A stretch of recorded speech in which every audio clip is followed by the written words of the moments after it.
When you see around the globe the maldistribution of wealth, the desperate plight of millions of people in underdeveloped countries, when you see so few haves and so many have-nots, when you see the greed and the concentration of power within, did you ever have a moment of doubt about capitalism and whether greed's a good idea to run on? Well, first of all, tell me, is there some society you know that doesn't run on greed?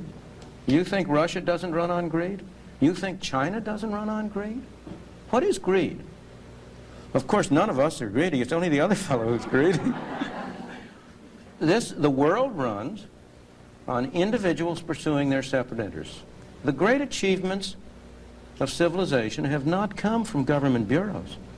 Einstein didn't construct his theory under order from a bureaucrat. Henry Ford didn't revolutionize the automobile industry that way. In the only cases in which the masses have escaped from the kind of grinding poverty you're talking about, the only cases in recorded history are where they have had capitalism and largely free trade. If you want to know where the masses are worst off, it's exactly in the kinds of societies that depart from that.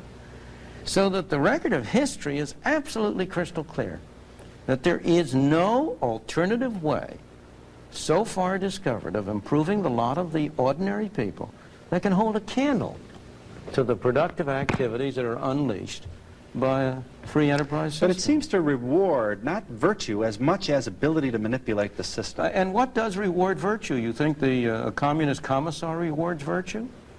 You think a Hitler rewards virtue?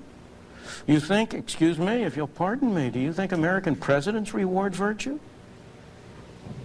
Do they choose their appointees on the basis of the virtue of the people appointed or on the basis of their political clout?